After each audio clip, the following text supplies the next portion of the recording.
What's up, everybody? Happy Thursday. Hope all you're having a great day so far. Getting into this episode of GH, I enjoyed this episode. First of all, I wanted to snatch Jason. Let me tell you, I wanted to hop on a plane to Port Charles and snatch him. I feel like Britt handled it gracefully in the beginning. Britt handled it with some grace and class in the beginning. I feel like she handled the whole situation better than anybody probably would have expected.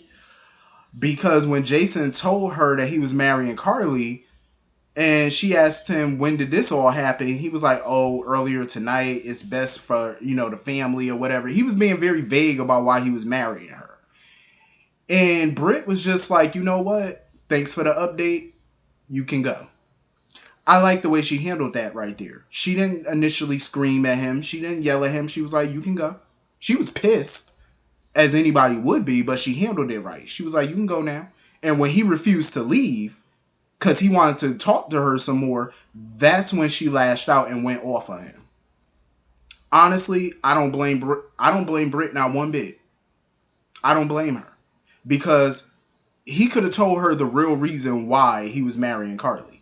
You know what I'm saying? Like, you could trust Britt not to tell anybody, oh, y'all married out of convenience or whatever. You know what I mean? Because obviously, if she were to say that to somebody, it could be dangerous for Carly and, Jason. So I doubt she would have said anything. But I feel like Britt was owed 100% honesty in that situation. Because we all seen how happy she's been since her and Jason been spending time together.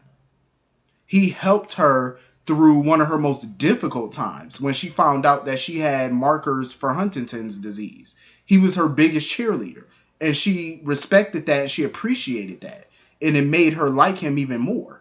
You know what I'm saying? She was hoping for some type of future with him. You know what I mean? Like, she was all giddy every time he would talk to her, every time he would call. Anytime her mother would bring up Jason, she would just smile and get all giddy and happy. So for him to tell her that, oh, I'm marrying Carly, that was like a sucker punch. That was like literally getting punched in the stomach for her. So I don't blame her for lashing out and going off. You know what I mean? Out of everything she's been through and dealt with, now she's hit with this. I don't blame her. And she was like, you know what? She should have known that Carly was always going to come first to him. She felt like she should have always known that. But she was probably hoping that, things would be different. You know what I mean? Like, Jason would finally, pay more attention to her. And it was just a mess. It was a mess. I don't blame her for lashing out and telling him basically to get the hell out. I don't blame her. And she just straight up trashed that hotel room. She went off. I don't blame her. Like, I can't. Because I probably would have felt the same exact way. Here I am getting all giddy over your ass. And you sitting here telling me you about to marry somebody else? After I've invested a little bit of time in you? Time that I can't get back? And we done did the do and everything. And they done went multiple rounds too. I'm pretty sure up in that lighthouse, they did it more than once, more than twice. Hell, they did it a few times. You done gave her some good vitamin D that had her smiling ear to ear, and you gonna tell me that you leaving her for somebody else? And you're being vague about why you're marrying this person? Yeah. I would have been like, kick rocks, deuces. I felt awful for her. So anyway, moving on from that, Carly had this little graduation, little get together for Jocelyn at the house or whatever. And Jocelyn thought about going to Cameron's party, but she didn't really want to, she wanted to go, but she thought that, Jason would have probably like a little issue with it. But Jason let her know. He was like, I don't care. He said, go. I don't have no issues with Cameron or whatever. Because she was like, she forgave Cam and all that, but I don't think I'm going to get into that in a minute. But, after Jocelyn left to go to the party and Jason left, Carly decided to tell Jax, Michael, and Bobby about her marrying Jason. Because she told them, oh, me and Jason are getting married. Bobby had me on the floor. Bobby was like, Jason who? When she said that, I just bust out laughing. I said, Bobby, you know who Jason? You know what Jason she talking about? What pissed me off was Carly was not honest about why she was marrying Jason. Like, why not just tell everybody the truth? Like, it's your family. Michael Jax and Bobby are not going to tell people that you're marrying Jason out of convenience, because if they did that, it can get y'all killed. You know what I'm saying? You don't want the other families to know why y'all getting married. You know what I'm saying? Um, so she, of course, did this unnecessary lie, talking about, oh, we were both struggling after Sonny's death and we needed each other and that's why we're getting married. And Michael didn't buy that's the whole reason why they were getting married. He didn't buy it, but he didn't press her about it. Jax, of course, was being his little usual assy self. Jax sitting there talking about something, oh, all up in a huff, talking about nobody ever stopped you and Jason from doing what y'all wanted before, so I know better than to try to stop y'all now. And all Carly asked Jax was, do not tell Jocelyn yet. Let me be the one to tell her. And he never agreed to not tell Jocelyn. He just basically said, oh, I'm going to do what's best for my daughter. And he just huffed out all angry. I'm like, Jax, go. Just get out. That would be my response to him in my house. Like, just poof, be gone. Get out. Like, all of that, go sit down. First of all, you and Carly are very much divorced. You've been divorced for some years now. She ain't got to explain her movements to you and who she marrying and why she married. She ain't got to tell you nothing. She told you out of a courtesy. That's why she told you. She's not asking for permission. She's a grown woman. Like, you need to calm your little self down. You know what I mean? Like, Jax always try to act like he runs something. Go sit down. Damn. Get on my nerves. But I will say this, as much as Jax is annoying me right now, I will say I agree with his advice to Jocelyn. Like, he simply asked Jocelyn, could you see yourself living without Cameron as your friend? Like never being around him again or just not having him in your life. Could you see that? And she was like, no. So he was like, basically, that's your answer. You know what I'm saying? That's your best friend. That's your buddy. That's your answer. I do agree with that. If you feel like you can't see somebody like in your life anymore, if you feel like you don't want that person in your life and you can see yourself being fine without them in your life, then that means they're not supposed to be here. You know what I'm saying? Because at the end of the day, everybody in your life, well, not everybody, but some people come in for a season and a reason. They come in for that season. Not everybody's meant to be in your life forever. Friends, relationships, whatever. Friendships, relationships, not everybody's meant to be there for good. You just got to weed that out and figure out who's there for the long haul and who's there for a hot 5 minutes. That's it. Because some people come in your life just to teach you a lesson, and then that's when they're supposed to exit.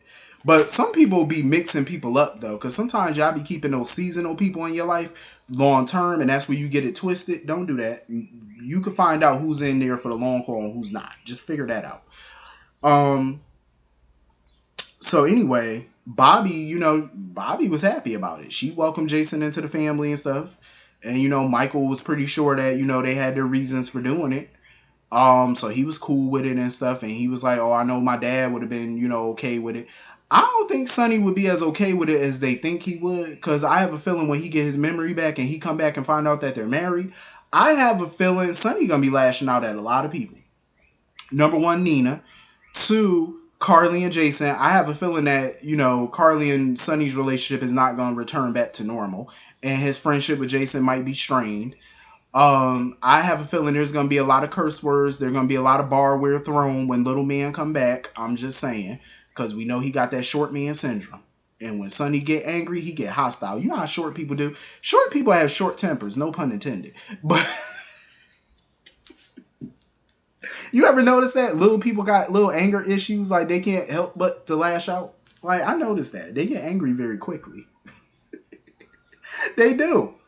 Like, they get angry very fast. They be all hostile. Like, calm down, little fella. But I have a feeling, though, Sonny gonna go off. He gonna go off. But anyway, moving on from that foolishness, and trust me, that marriage of convenience is gonna be foolishness. Ava is hung over. Ava is up in there all hung over. She was like, I ain't drinking nothing but water right now. Because she done made a whole fool of herself at the Metro Court bar. I was like, Ava, get it together. Because Nina had brought her some wine so they could catch up. Ava was like, listen, I can't take no more alcohol right now. You're going to have to get that demon away from me. So they was catching up or whatever. And, she was telling Nina about the stalker and all that craziness. So Nina was like, well, why don't you move, into my newly decorated, unused extra bedroom? Because remember, Nina bought Ava's old penthouse. And of course, Nina never uses the penthouse. So she was like, why don't you just come stay there or whatever?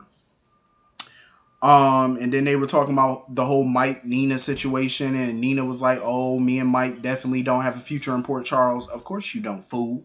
That's a married man. Somebody need to get Nina. Somebody need to snatch her. I'm just saying, cause you out here trying to bust your legs open for some married man who can't even remember his family. That's pathetic. Like, you really got to get with somebody who has amnesia when you got two suitors in that town. You could go back to Valentine if you wanted to. Well, he cuddling up with Anna right now, so I don't know. But you could go back to Jax if you wanted to, but no, you got to bust it wide open for some married man. I'm like, okay, Nina. Okay, out of all the single brothers you can have, all the single men, you got to go for the married one with amnesia at that. Like, that's sad. That is just sad and desperate. Sad and desperate. I smell it. Desperation. I smell it all up and through. Nina, that's that. Moving on from that. That's all I can say. Because the desperation and thirst is real. I'm sorry, but you got to be some type of thirsty to go after somebody's husband with amnesia. So that means if he had his full mental capabilities, if he had his full memories, he wouldn't tap you. He wouldn't touch you. So you had to get with somebody who can't remember nothing. That's sad. This what you should be doing, Nina. Taking a drink because you thirsty. Thirsty as can be. Anyway, moving on from that foolishness. So Nicholas was talking to Kevin and whatnot about this stalker situation. I am so glad somebody is being proactive when it comes to fishing out this stalker, trying to figure out who this stalker is. At least Nicholas is making moves, because he ain't about to go through no divorce. He ain't about to do it. He not about to go through no divorce, so he's being proactive. He told Kevin, he said, I put cameras all up in Ava's gallery or whatever, so whenever somebody tripped the alarm or tripped the camera system, he gets an alert on his phone. I was like, that's smart. That's smart. I said, okay, Nicholas, I see you. We see each other. That's smart. That's being proactive. I like it. Because Ava too hungover to do anything about this. I mean, I love me some Ava, but I don't like the way she just letting this stalker dictate her life. Like, absolutely not. Nicholas said, no, I ain't letting that go down. So Trina ended up at the daggone gallery, and somebody running around the gallery with some mask on or whatever. And, Nicholas got the alert, so he told Kevin, he was like, yeah, I'm going to call the police on my way over there or whatever. So I wonder who's up in that gallery. I don't know if it's a stalker or not. Maybe, I don't know. It could be. It could very well be. Could be the stalker. I just can't wait for them to get this over with, though. I want to know who it is. I mean, I know we all got our opinions on who it is. It could be, Lil Spencer. It could be Ryan. Well, I don't think it's Ryan. I'm starting to think more and more that it's not Ryan. Maybe this is somebody just making it look like it's Ryan, but I don't think it's Ryan at this point in time. So anyway, moving on from that. So they having a party or whatever for Cameron and stuff at the not the Metro Court, at Charlie's pub or whatever, because Ava shut the pub down so they could have a party or whatever. I thought the party was nice. Jake is still not trying to talk to Cameron at this point. He's still pissed. He's still mad as hell at Cam. Cam was like, oh, you can use my room when I go to college and stuff. And Jake was like, I don't want to. He said, Aiden, could you have your room? I said, damn. A little frosty up in here, ain't it? A little cold. I could use some of that cold weather up in here. I'm just saying, because it was cold up in there. I don't blame Jake for still being angry. I can't say that I blame him, but, at some point, you got to forgive, forgive and let go. What's done is done, Cameron has apologized a lot of times, and, Trina was basically just telling him, well, keep apologizing until, he feels like you really are genuine and you mean it. I mean, I agree. That's all you can do, honestly. What else can you do to make it up to him?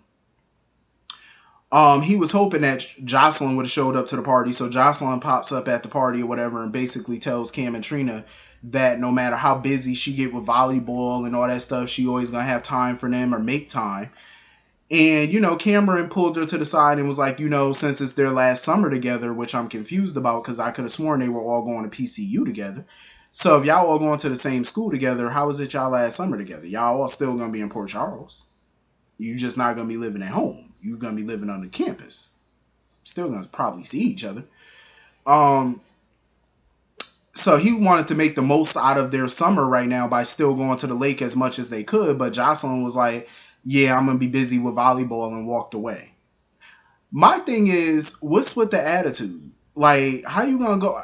How do you tell them that you're always going to make time for them no matter how busy you get with volleyball? But he's basically asking you to make time for him now, and you're talking about, well, I'm busy with volleyball. That don't make no sense. I feel like she claims she forgave him, but I feel like she never fully forgave him. She never really forgave.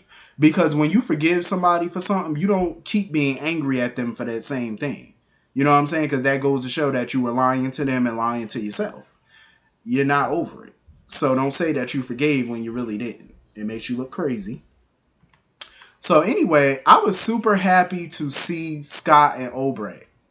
I was so happy because Scott was on his way to the graduation party. And Obrecht was wondering if it was just a family affair or could he invite a plus one.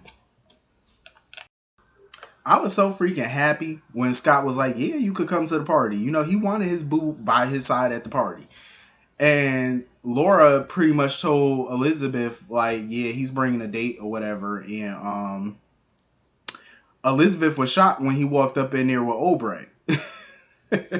But Liz was like, you know what? She knew Franco would want Obrecht at the party and stuff like that, so she didn't really care. I'm loving Scott and Obrecht as a couple. They seem funny as hell as a couple, and she seems like she's really happy with Scott. She was happy that she finally has a good man, and she was like, Britt has a good man. I said, think again, mama. Think again. She had a good man. She had a good man. Wait until Obrecht find out what Jason is up to. Obrecht gonna get that man hell. So anyway, Portia was pretty much trying to duck and dodge Curtis at the graduation party. Because Laura was wondering, did he ask her out? And Curtis was like, nah, we just friends. And even Laura was pointing out how they looked like they were more than friends. Like, she was like, she saw sparks between them. I feel like Portia's dodging him because of Aunt Stella. Because of what Stella said to her.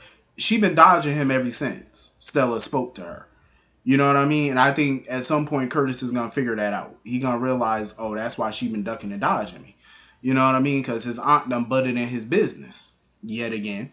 I can't wait, though, for this party at the Savoy. I mean, the party at Charlie's was good, but I want to see the party at the Savoy. I think that's going to be hot. So anyway, that was pretty much the whole episode. Hit the comment section and let me know what y'all thought about it, and I will see you all later. Peace.